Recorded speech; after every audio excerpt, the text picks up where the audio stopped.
Olá, boa tarde. Eu queria conversar um pouquinho com você no seguinte tema: como ler e entender o livro do Gênesis. É um tema interessante, um tema que pode ajudar bastante. Eu tenho encontrado pessoas que têm dificuldade de ler a Bíblia, têm dificuldade de entender as Escrituras, e então eu vou fazer essa experiência. Vou dar alguns subsídios para você poder ler e entender o livro do Gênesis, tá bom? Bom, o livro do Gênesis é o primeiro livro do Pentateuco. O que é o Pentateuco? Como a palavra diz, penta quer dizer 5. Então, o Pentateuco são aqueles chamados 5 livros da lei, que também a gente pode chamar de a Torá. O Pentateuco, ele narra a história do mundo desde a criação até a morte de Moisés. Quando você vai ler o Pentateuco, você precisa ter essa noção, que são os primeiros 5 livros da Bíblia. Gênesis, Êxodo, Levítico, Números e Deuteronômio. Quando você vai ler esses 5 livros, você precisa ter isso em mente. Ele narra desde a criação até a morte de Moisés. Esses 5 livros, o Pentateuco, eles são chamados de livros de Moisés. Porque Moisés é o personagem dominante.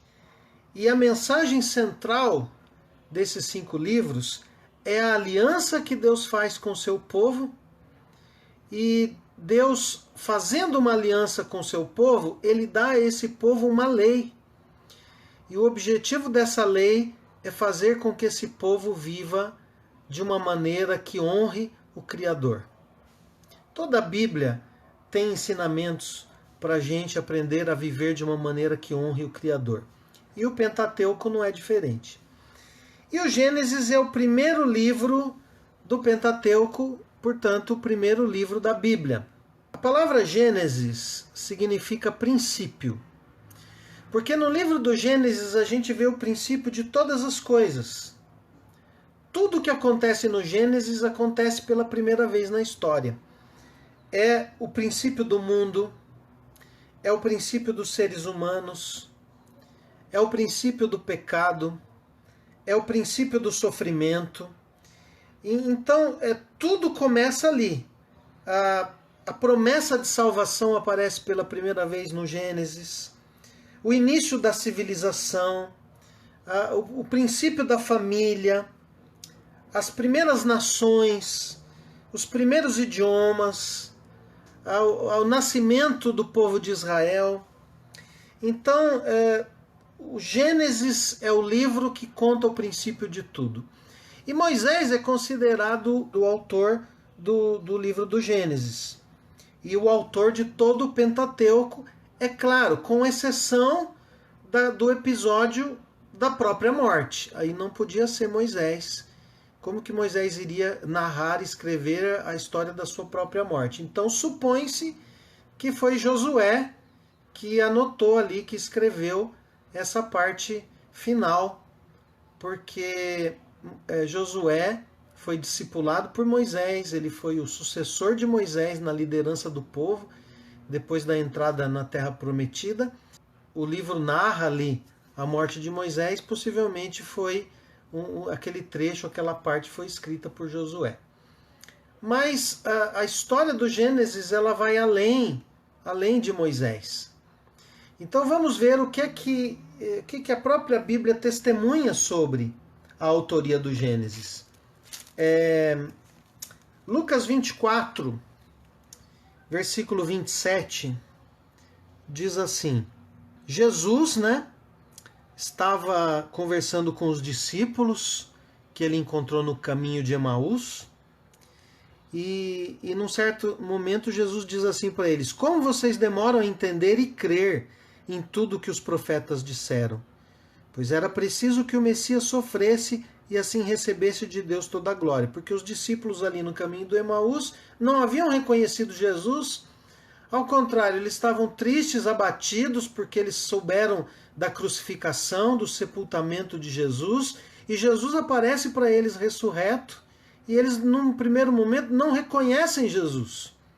Eles estavam tão tristes, tão abatidos, que eles não reconhecem Jesus. Então isso é um perigo quando você se deixa abater pela tristeza, quando você se deixa abater pelas preocupações, pelas decepções da vida, você pode correr o risco de não reconhecer que Deus está presente na sua vida, que Deus está agindo na sua vida. Mas aí no versículo 27, Lucas narra o que Jesus fez. E ele diz o seguinte: e ele começou a explicar todas as passagens das Escrituras Sagradas que falavam dele, iniciando com os livros de Moisés e os escritos de todos os profetas. Então, fica claro que a autoria de Moisés é reconhecida como autor. E lá no Gênesis, você já vai ver Jesus ali. Se você ler Gênesis com atenção, você vai perceber que Jesus está presente no Gênesis. Aliás, Jesus é o personagem central de toda a Bíblia. Ele, embora não havia nascido ainda no Velho Testamento, como aconteceu em Belém da Judéia, que é narrado pelo Novo Testamento, mas no Antigo Testamento nós vemos que Jesus aparece em várias passagens de uma forma sobrenatural. Você vê ali aquilo que na teologia se chama de teofania, que são manifestações de Deus, e algumas dessas manifestações de Deus, Deus se manifesta na forma humana. E o que é Deus se manifestando na forma humana? É o Senhor Jesus. Então nós vemos que o Senhor Jesus está presente no livro do Gênesis, como ele está presente de alguma maneira, de alguma forma, ele está presente em toda a Bíblia. E aqui o próprio Jesus reconhece a autoria de Moisés nos primeiros livros da Bíblia.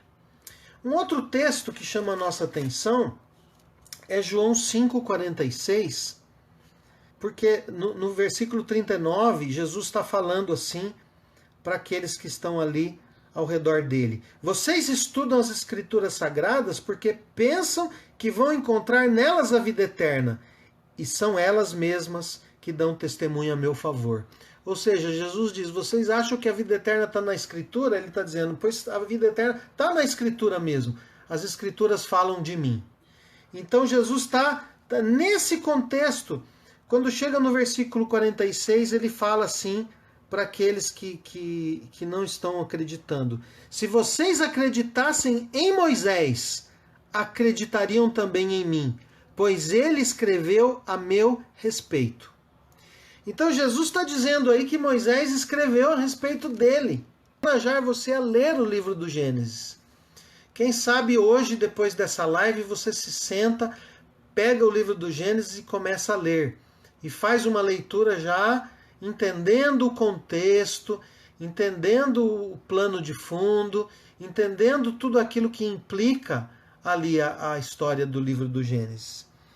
Então nós poderíamos dividir o livro do Gênesis em três partes, onde nós encontramos três temas principais. O primeiro tema do livro do Gênesis nós poderíamos chamar de os primórdios, ou seja, é a narração de como tudo começou. E a narração dos primórdios, nós poderíamos dizer que vai do capítulo 1 até o capítulo 11. Então vale a pena você ler numa sentada os capítulos 1 a 11 do Gênesis. Porque ali há uma unidade, ele está narrando o começo de todas as coisas. Uma segunda parte do livro do Gênesis seria a história dos patriarcas, que vai do capítulo 12 até o capítulo 38. E a terceira parte do livro do Gênesis, nós poderíamos dizer que é aquilo que se passa no Egito, do capítulo 37 até o capítulo 50. Então, se você dividir o livro nessas três partes, e você ler o livro com a sua mente focalizada no sentido de que cada parte tem um tema específico, uma unidade ali, algo que se une ali para mostrar, para trazer esse ensinamento, você tem um proveito melhor na leitura. E aí você lendo com calma, com atenção, você vai aprender as coisas importantes e talvez vai encontrar dúvidas. E vai ter dúvidas, e as dúvidas são boas. As perguntas são boas, porque o que move o mundo são as perguntas. E é através das perguntas e das dúvidas que você vai crescer no conhecimento da palavra de Deus. Então, quando a gente fala de estudo das Escrituras, não existe pergunta boba. Não existe pergunta desnecessária. Toda pergunta é importante. E você sempre vai perguntar a partir do ponto em que você está. Então vamos falar um pouquinho sobre esses 3 pontos aí. Sobre essas 3 partes do livro do Gênesis. Do capítulo 1 ao capítulo 11, nós temos ali os primórdios. Ou seja, os princípios de todas as coisas. E o livro começa com a criação. E o relato da criação, ele tem um objetivo. Tem muita gente que vai procurar no relato do Gênesis informações científicas. E o objetivo do relato do Gênesis não é trazer nenhuma informação científica para a gente. A intenção do Gênesis é trazer uma informação a respeito de Deus.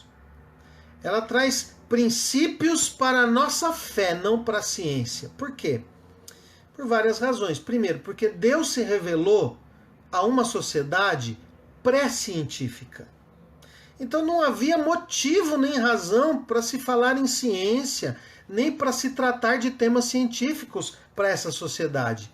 Deus, quando se revela, ele se revela num contexto específico. O livro do Gênesis, quando ele relata a criação, ele está dizendo o seguinte: existe um Criador. A lição ali é: existe um Criador. A lição ali é que as coisas que existem não existem como obra do acaso. Existe um Criador. E a narrativa do Gênesis tem esse objetivo de mostrar que existe um Criador e que existe uma organização, uma inteligência por trás da criação. Deus criou as coisas de uma maneira organizada. A ciência veio depois. A ciência veio muito tempo depois. Mas o que é a ciência? A ciência nada mais é do que o homem tentando entender e decifrar os mistérios da criação. Então não existe um conflito entre fé e ciência. Não, muito pelo contrário. A ciência é importante. A ciência nos ajuda a entender muitas coisas. É através da ciência que existem os remédios, é através da ciência que existem os meios de transporte. Então a ciência tem o seu valor. Mas a ciência nada mais é do que o homem tentando entender os mistérios da criação. E isso é lindo. Isso é maravilhoso. Para o homem de fé, não há conflito entre a ciência e a criação. Não há conflito entre a ciência e a fé. Mas quando você vai ler a Bíblia, você não pode ler a Bíblia com olhos científicos, porque não é esse o objetivo do livro. O objetivo do livro é revelar que existe um Criador, como eu falei, e há uma organização na criação. Há uma ordem, porque há uma inteligência por trás da criação. Nos primeiros 11 capítulos do Gênesis, então, nós vemos o começo do mundo, o começo das pessoas, o começo das nações e o começo da variedade de idiomas. E esse princípio de tudo, ele prepara o cenário para algo que Deus deseja fazer através de uma nação, que é Israel. Algo que Deus vai fazer centenas e milhares de anos depois daquele tempo. Então nós poderíamos resumir esses 11 primeiros capítulos com 3 palavras: Éden, dilúvio e Babel. Nós poderíamos dizer que esses são os 3 eventos marcantes, os 3 eventos que são divisores de água na história do Gênesis: Éden, dilúvio e Babel. A segunda parte do livro do Gênesis, que vai do capítulo 12 até o capítulo 38, nós poderíamos chamar de, como eu falei, os patriarcas. Ele vai colocar a história dos patriarcas de Israel e como que essa história se encaixa no todo. E essa história é interessante, ela está estrategicamente entre a criação e a história que se passa no Egito. Então a história dos patriarcas vai do capítulo 12 até o capítulo 38. Deus então dá início, através do chamado dos patriarcas, da revelação que Deus faz aos patriarcas, da direção, do cuidado, da bênção, da proteção, através de tudo aquilo que Deus faz com os patriarcas, Deus está trabalhando para formar uma grande nação, que é a nação de Israel. E a nação de Israel, ela tem um propósito no plano de Deus. Por quê? Porque a nação de Israel é levantada por Deus para ser a nação que vai revelar Deus a todas as outras nações. Porque lá no princípio do Gênesis, quando o homem pecou, você percebe que a humanidade vai se desviando do Criador. A humanidade vai se desviando até que chega um momento em que muitos não sabem mais quem é Deus. Algumas gerações depois, as pessoas não sabem mais que existe um Criador. A humanidade toda se distanciou do Criador. Deus começa a trabalhar para se revelar a essa humanidade que se afastou dele, que se esqueceu dele, que não sabe mais quem ele é. E aí a gente vê em toda a história Deus trabalhando para se revelar, para poder atrair o ser humano de volta para si mesmo. E a nação de Israel ocupa esse papel porque havia muitas nações e cada nação naquele tempo tinha o seu Deus. Então Deus adota Israel, forma Israel como povo, adota Israel como povo, e Deus vai se manifestar em Israel. E quando Deus se manifesta em Israel, o que ele mostra para todas as nações? Que o Deus de Israel é o Deus mais poderoso. Ele é mais poderoso do que todos os deuses de todas as nações. Porque a revelação ela é gradativa. A revelação ela vai acontecendo passo a passo. Então, depois de se revelar como o Deus mais poderoso, Deus chama Israel e diz o seguinte: olha, vocês precisam dizer o seguinte, que eu não apenas sou o Deus mais poderoso, mas eu sou o único Deus verdadeiro. Os deuses das nações não são deuses verdadeiros. Eu estava dizendo que Israel ocupa uma parte importante no plano de Deus para o mundo. Porque Israel vai revelar o Criador a todas as outras nações que haviam se esquecido dele. Deus vai revelar Deus a um mundo que se afastou dele. E Israel então ocupa esse papel importante. Primeiro, Israel revela Deus como um Deus que é o Deus mais poderoso, e depois ele se revela como, na verdade, o único Deus verdadeiro. Então tudo isso a gente vê na história dos patriarcas.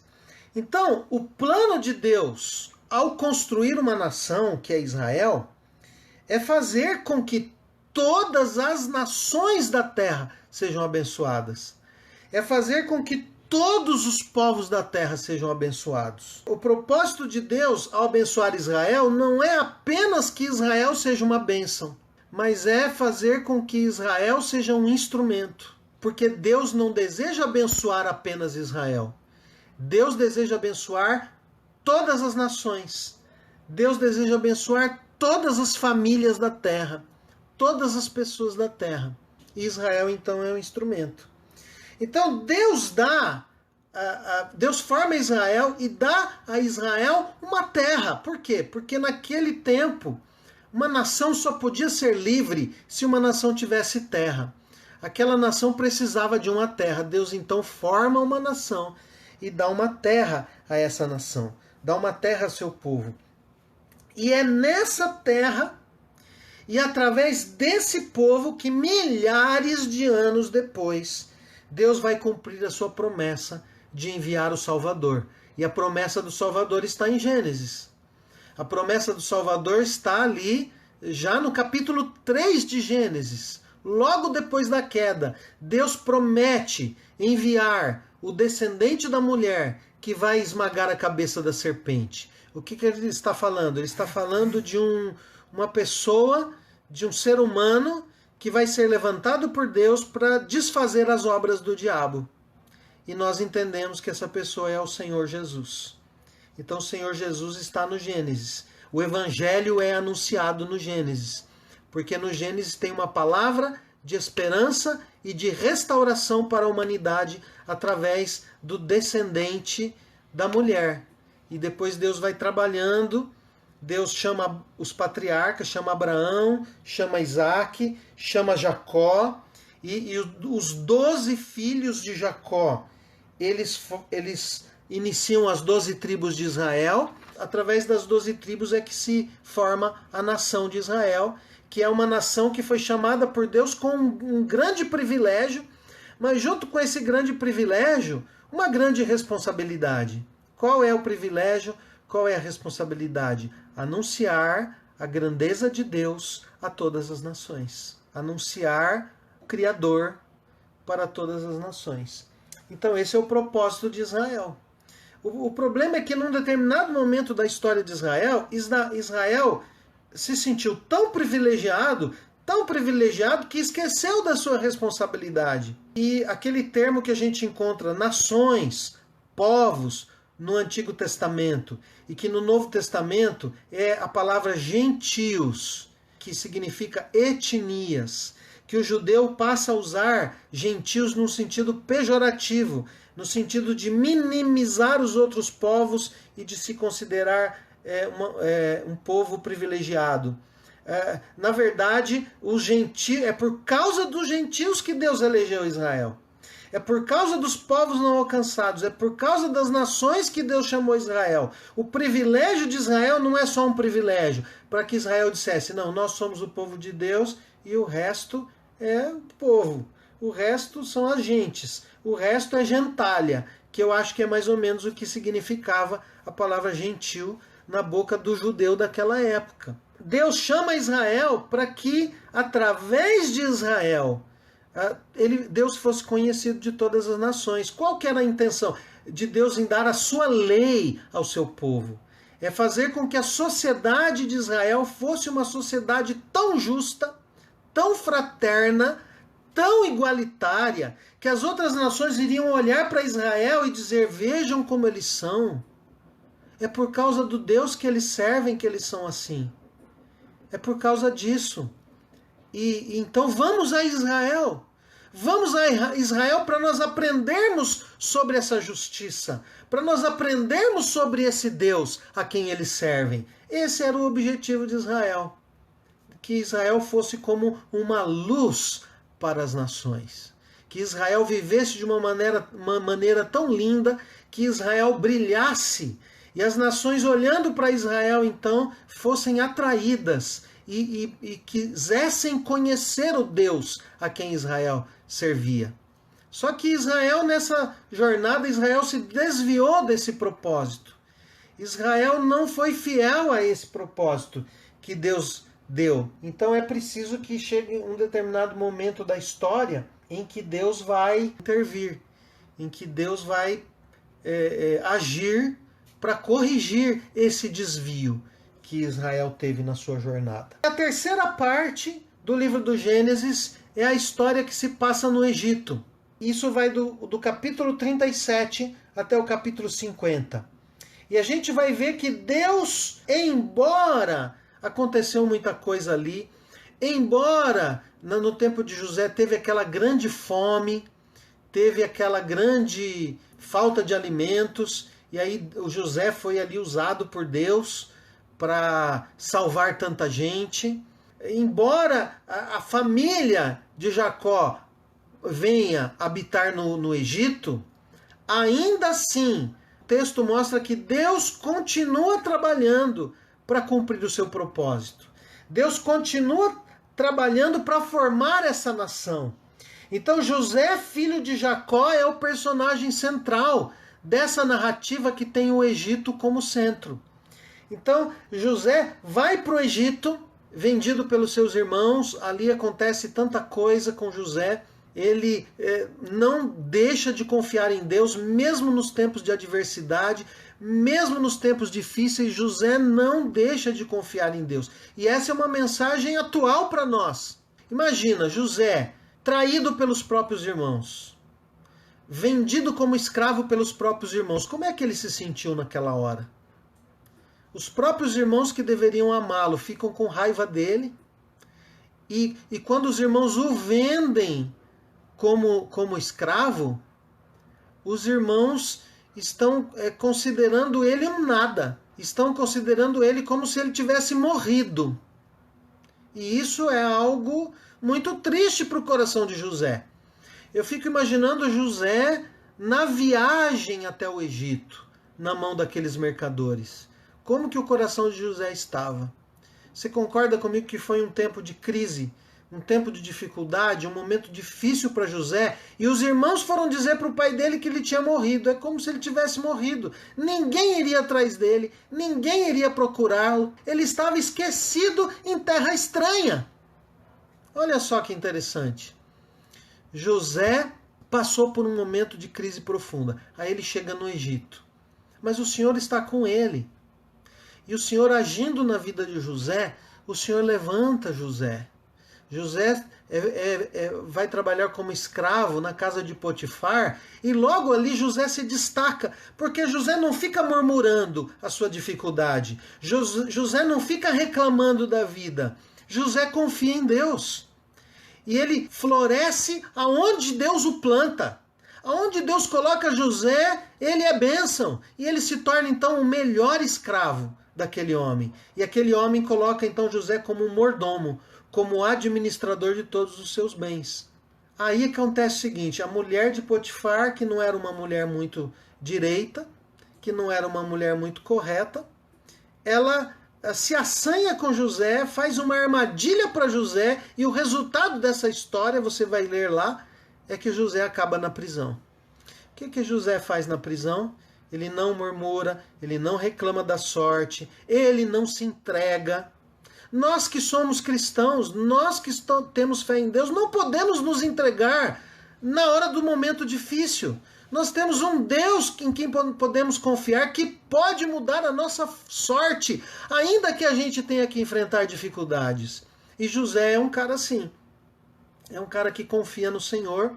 Ele vai para a prisão, ao invés de ficar reclamando da vida, murmurando, ao invés de ficar com medo, ao invés de ficar desesperado, ao invés de se entregar, não.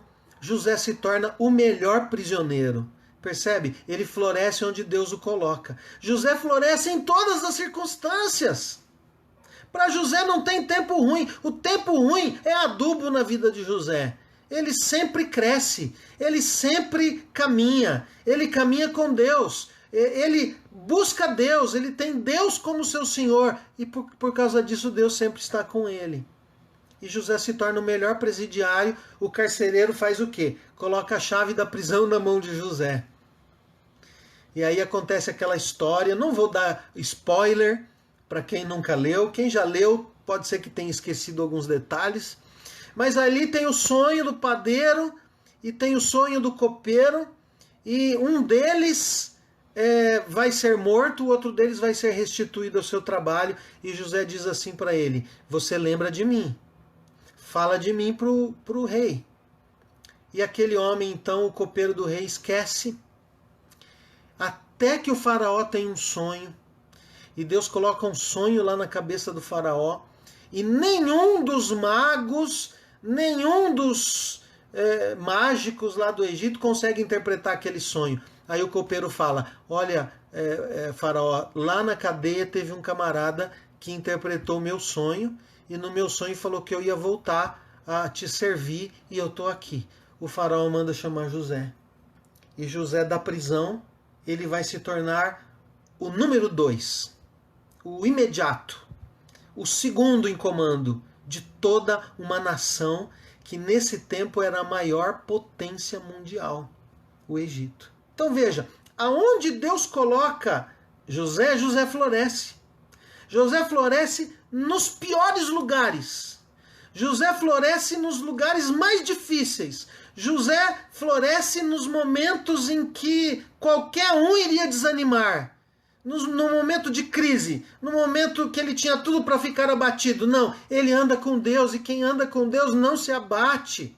Quem anda com Deus pode se abater, mas depois se levanta. E o Senhor então restaura a vida de José, e José, cada vez que ele cai, Deus o coloca numa posição mais alta. Então nós vemos isso no Egito. E Deus então vai transformar a família de Jacó que vai para o Egito. E é muito, para mim, assim, o ponto alto, o ápice da história de José é quando ele reúne os irmãos depois da morte de Jacó. Os seus irmãos ali com medo que José fosse aproveitar a morte do pai para se vingar. E José chora. José os abraça e José diz para eles: Deus transformou o mal em bem. Vocês não precisam ficar com medo. Eu não sou Deus. Mas o mal que vocês fizeram para mim, Deus transformou em bem para se salvar tanta gente. Então a gente vê ali que José foi um instrumento de Deus nessa história que Deus está arquitetando. Então nesse período do Egito, então, Deus vai transformar a família de Jacó numa grande nação. E aí no livro do Êxodo a gente vai ver como isso acontece. Mas eu queria destacar alguns temas, algumas mensagens que nós encontramos no livro do Gênesis. A primeira coisa que a gente repara quando a gente está lendo o livro do Gênesis é que Deus é o Criador. E se Ele é o Criador, Ele é o Todo-Poderoso, porque Ele criou todas as coisas do nada, somente com a sua palavra. Você consegue imaginar um poder tão grande assim? Apenas Ele desejou, Ele quis, Ele falou, e cada coisa que Deus fala acontece, se cria, é criado, vem à existência do nada. Saber que nós servimos a um Deus que tem esse tamanho de poder deveria fazer o nosso coração descansar. Nós não estamos sozinhos. Nós não estamos abandonados à nossa própria sorte. Deus tem o controle da história. E preste atenção, no meio dessa crise que está acontecendo mundial, Deus está trabalhando. Deus não abandonou o mundo. Deus está agindo na história. Deus está trabalhando. Deus está sempre trabalhando para cumprir o seu propósito. O Criador, Ele não apenas é o Criador, Ele é o mantenedor da criação. E Deus cuida da criação. E Deus cuida de nós. Deus cuida do seu povo. Nada escapa ao controle dele. A sua vida não é um trem desgovernado. Deus está no controle, ainda que nós tenhamos que passar por momentos difíceis, ainda que nós tenhamos que passar por momentos de apreensão, ainda que tenhamos que passar por momentos de dificuldade, o Senhor está no controle. O trono não está vazio, Ele tem o controle da história e Deus está falando no meio de toda essa crise. Deus colocou toda a humanidade quieta para Ele poder falar, para Ele poder transmitir a sua mensagem, para Ele revelar que Ele é o único Deus.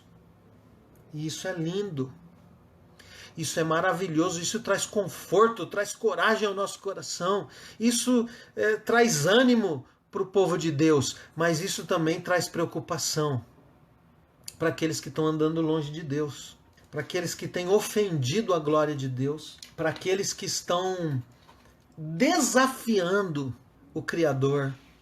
Eles precisam ficar preocupados. Mas com tudo isso, Deus está dando a essas pessoas a oportunidade de se arrependerem.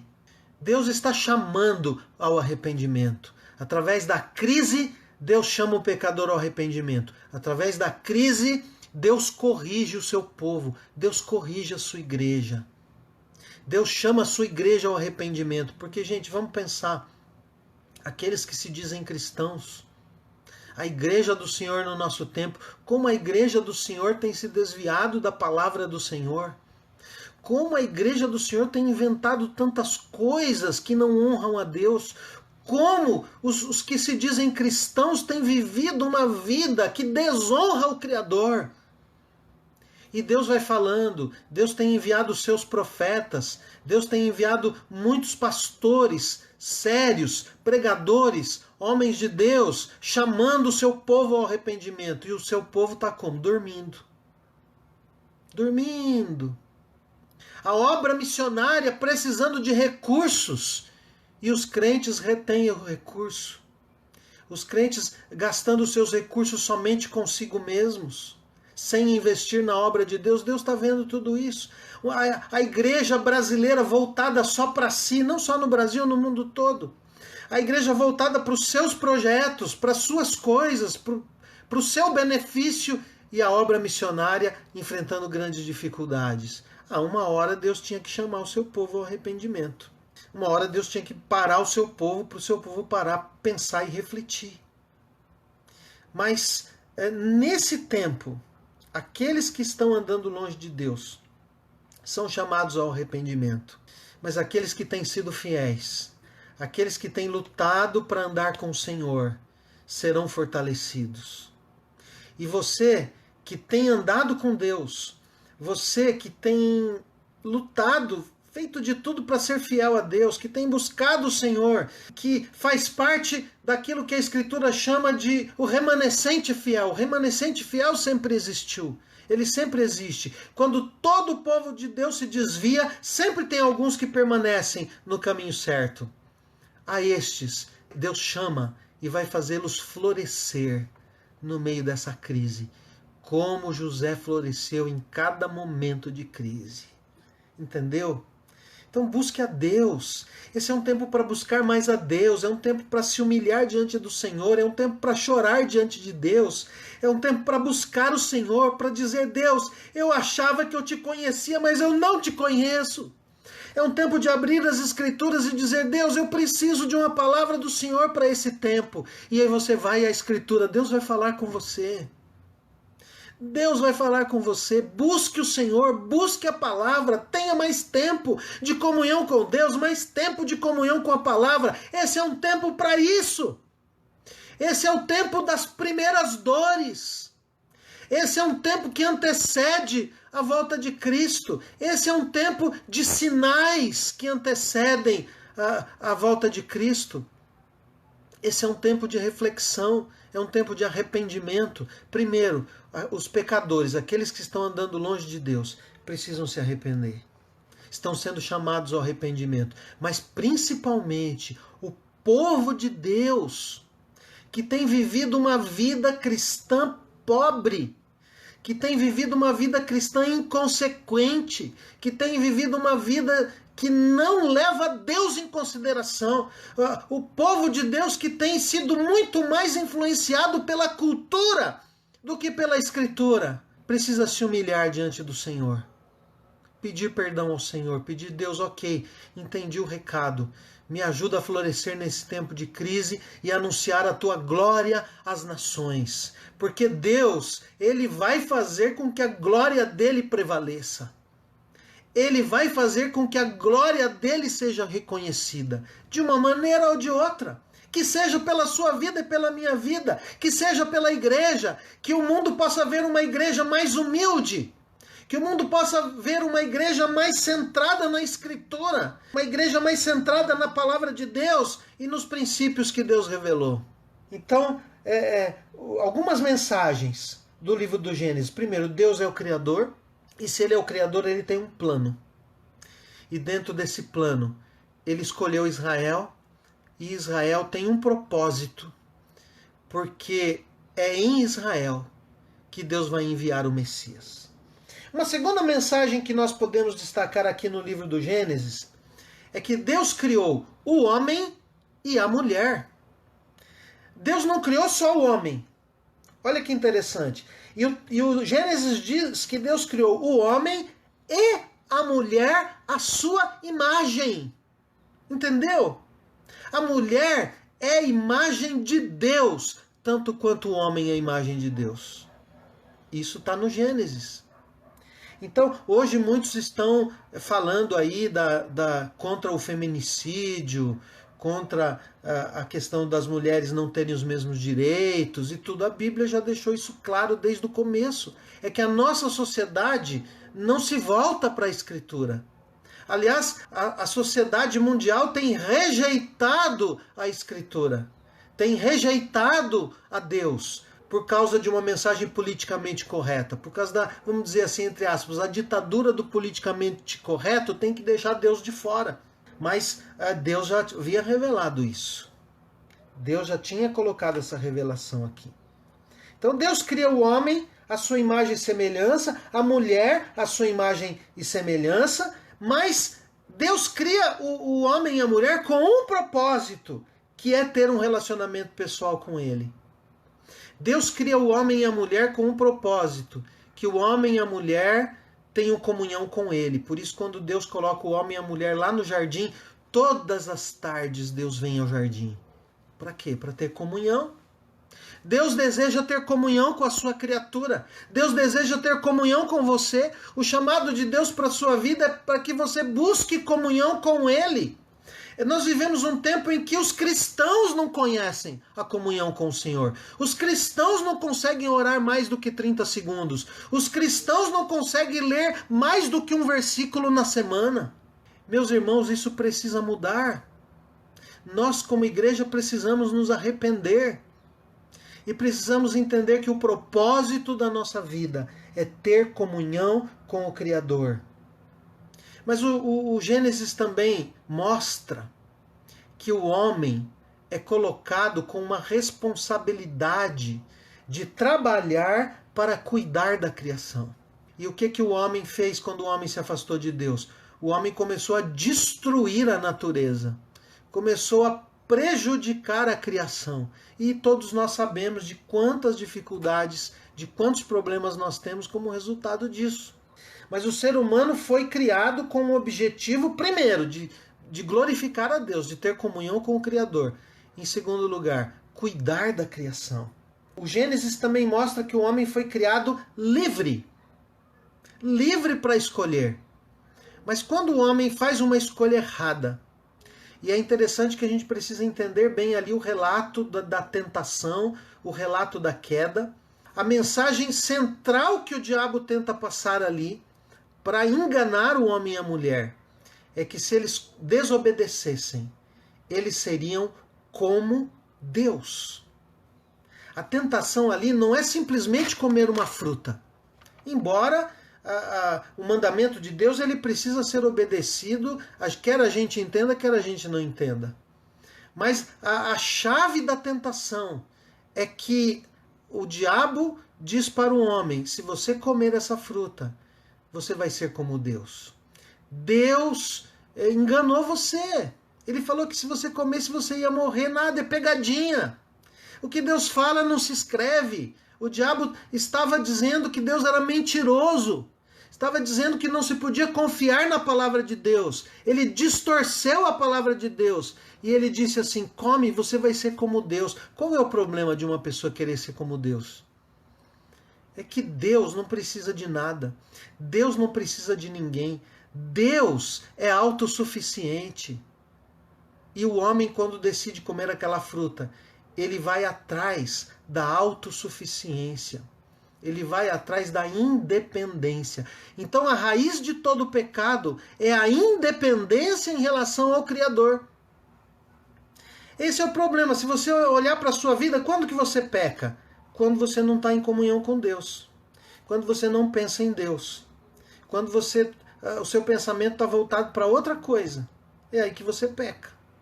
Por quê? Porque a raiz do pecado é a independência em relação ao Criador. Então, o livro do Gênesis ele fala isso também. E ele diz que a partir do momento que o homem pecou e se afastou do Criador, começa uma vida de sofrimento. O sofrimento vem daí. Eu acho muito engraçado algumas pessoas, eu vou até fazer assim, eu acho muito engraçado aquelas pessoas que falam assim, se Deus existisse, não haveria sofrimento no mundo. É tão fácil falar isso, né? Agora me fala uma coisa, por que existe sofrimento no mundo? Porque a raça humana, nós escolhemos fazer as coisas da nossa própria maneira. Porque enquanto era da maneira de Deus, não havia sofrimento. Enquanto era da maneira de Deus, não havia problema nenhum. Quando que começou a haver problema? Começou a haver problema quando o homem decidiu fazer as coisas do seu jeito. E o que é o mundo hoje? O mundo hoje é o resultado das nossas escolhas erradas. O mundo hoje é o resultado de nós decidirmos viver a vida sem levar em conta qual é a vontade do Criador. Nós escolhemos isso. Nós fizemos essa escolha. E o mundo está assim. Deus não é culpado porque o mundo está assim. Nós somos os culpados. E por causa disso, Deus está nos chamando de volta para Ele. Deus está nos chamando para nos reconciliar com Ele. Há milhares de anos Deus tem chamado. E agora nessa crise, Deus resolveu gritar. Deus resolveu dar um grito com a humanidade. Deus disse o seguinte: para todo mundo. Para todo mundo existe um Criador. E nós somos chamados, meus irmãos, para essa tarefa de dizer para esse mundo que se arrependa. Mas nós não temos autoridade para dizer para esse mundo se arrepender se a nossa vida não for uma vida íntegra. Porque eu já disse isso, vou repetir. Quando você prega uma mensagem que você vive, você desperta a fé. Mas quando você prega uma mensagem que você não vive, aumenta a incredulidade. Então, nós não temos nada para dizer para o mundo se nós não corrigirmos primeiro a nós mesmos. Se nós, como igreja, não nos humilharmos diante de Deus e nós não formos mais humildes. Nós precisamos corrigir a nossa própria vida para nós termos autoridade para dizer a esse mundo: Deus está chamando ao arrependimento. Porque antes de chamar o mundo ao arrependimento, Deus está chamando a igreja ao arrependimento. Então, o livro do Gênesis, ele traz as consequências do pecado. Quais são as consequências do pecado? O sofrimento. Em todos os níveis, em todos os sentidos. O sofrimento, a doença, a morte, o envelhecimento, tudo isso é consequência de nós nos afastarmos do Criador. Mas Deus não dorme. Deus está trabalhando. Deus está chamando pessoas. E você que está hoje aqui, já parou para pensar que Deus está chamando você? Deus está chamando você que talvez se tornou um cristão nominal, ou seja, se identifica como cristão, mas não tem vivido como cristão. Se identifica como cristão, mas a sua vida está toda errada. Talvez você ouviu um evangelho deturpado, talvez você ouviu um evangelho errado, não o verdadeiro evangelho de Cristo, e a sua vida então tomou um rumo errado. É a tal história, quando uma pessoa está com muita sede e não tem água em lugar nenhum, e oferecem para ela uma água suja, ela vai beber aquela água suja, ela não conhece a água melhor. E eu quero dizer que nesta geração, muitos têm recebido um falso evangelho. Mas eu quero dizer para você, existe um evangelho verdadeiro. E o evangelho verdadeiro é o evangelho que transforma vidas. O evangelho, quando uma pessoa tem um contato com o verdadeiro evangelho e tem um encontro com Jesus, a vida dessa pessoa é completamente transformada. É isso aí. Bom, e o terceiro tema da mensagem do Gênesis que eu queria destacar é o seguinte: Deus faz uma aliança. Deus faz uma aliança. Por quê? Porque Ele ama a criação. Ele ama as pessoas que Ele criou. E Ele ama a raça humana. Porque o ser humano foi criado à sua imagem e semelhança. Para que Deus pudesse ter alguém com quem Ele pudesse conversar, entre muitas aspas, tá? De igual para igual, porque nós nunca vamos ser iguais a Deus. Deus está muito, muito, muito, infinitamente acima de nós. Mas Deus nos criou como alguém, em Hebreus diz que superiores aos anjos, com quem Deus pudesse se relacionar, que seria uma criatura à sua semelhança. E isso é muita coisa. Então Deus ama a criação. Então, por causa do amor de Deus pela raça humana, Deus fez uma aliança com Israel. Mas o objetivo dessa aliança com Israel era alcançar todas as nações, todas as famílias da terra, todos os povos. E Deus, então, no Gênesis, ele já promete a salvação. E Israel é escolhido para levar essa luz de Deus às nações. Então, o livro do Gênesis, ele começa na criação e ele vai até a morte de José. Ele tem um período de aproximadamente 2.315 anos. Então, quando você estiver lendo o livro de Gênesis, tenha isso em mente. 2.315 anos. Desde a criação até a morte de José. E eu queria parar por aqui para você ter tempo de começar a ler o Gênesis, para você ter tempo de pensar nessas coisas que eu falei. Quem sabe você não teve tempo aí de anotar, você pode ouvir de novo essa mensagem. E eu vou voltar depois com uma segunda parte. Eu quero trazer algumas lições que nós encontramos no livro do Gênesis para abençoar sua vida. Que Deus te abençoe. Muito obrigado por você que entrou aí, que está aí. Foi bom a gente estar junto aqui. Foi um tempo especial para mim. Se você tiver dúvidas, perguntas, pensa aí, me manda. Eu vou fazer uma segunda live nesse tema. Como ler e entender o livro do Gênesis. Então fique com Deus e que o Senhor te abençoe.